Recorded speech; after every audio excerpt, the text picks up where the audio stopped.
Hey guys, I'm going to give you a very quick tutorial of Google Forms. If you choose Google Forms, I am going to send you something that looks just like this. The only difference is it's going to have your last name instead of my last name. Your job is to make a 10-question quiz. When you open up, the plus sign is where you're going to find the types of questions you can choose from. When I clicked the plus sign, it automatically defaulted to multiple choice. But before I can create multiple choice, I need to start a short answer. And this is where I'm going to ask my friends to type in their name. Type your full name. Now here, they're going to give me their answer. I don't have to type anything else, but I do want to make it required.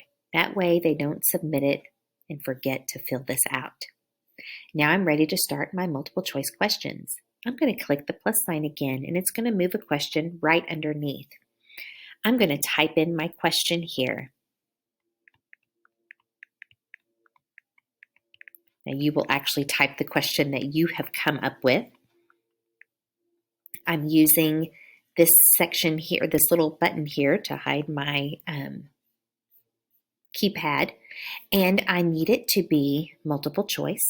So I'm going to click multiple choice. You need at least 3 options. So I'm going to click where it says option 1, and I'm going to type in my first answer. I'm not going to be too creative right now. There's answer 1. I need an answer 2. And here you will actually type in possible answer choices and answer 3. There we go. Now, since this is a quiz, we need an answer key. So I'm going to click on answer key. And since I've written the quiz, I know that answer 3 is the correct answer. So I'm going to click it, and that way the computer knows that when students answer this correct answer, they'll get their points. If they answer the first 2, they won't get any points. Since we have 10 questions total on our quiz, each question is worth 10 points. So let's add our 10. Now I can click done. Now, if I look back here, there's one last thing I need to do. I need to hit the required button.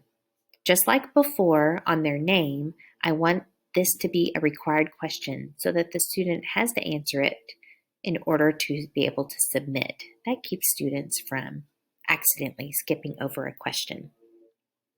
Now, one other thing you can do is on your quiz, you can make it pretty. So if I click my little paint palette here, I can choose an image. My favorite place to go is illustrations, but you can pick from whatever. I'm just going to pick the first one here for time's sake, and I'm going to click insert. And it kind of changes the whole look. You can even work on changing the way your background looks, playing around with the different colors, and you can even change your font style and have fun with it. I'm going to click the X to get rid of this.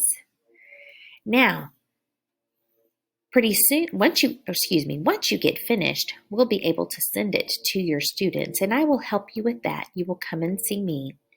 But one thing I want you to check on is, does your total points equal to 100? It should, because you should have 10 questions and they're all worth 10 points. So double check that. Before you also come check with me, I want you to try out your quiz by clicking on the eyeball. When you click on the eyeball, it lets you look at your quiz just like your students will look at your quiz. You can type in your name. You can give an answer, you can press submit, and you can view your score. And I did horrible. I got the answer wrong. I got no points out of 10. That way you can double check and make sure your answer key is correct as well. When I go back in and I take all those tabs away, notice how now I have one response. So if I click on responses, I get some data that shows me, look at how your student has done so far. Pretty cool. All right, I hope that helps. I can't wait to see the kind of quiz you create.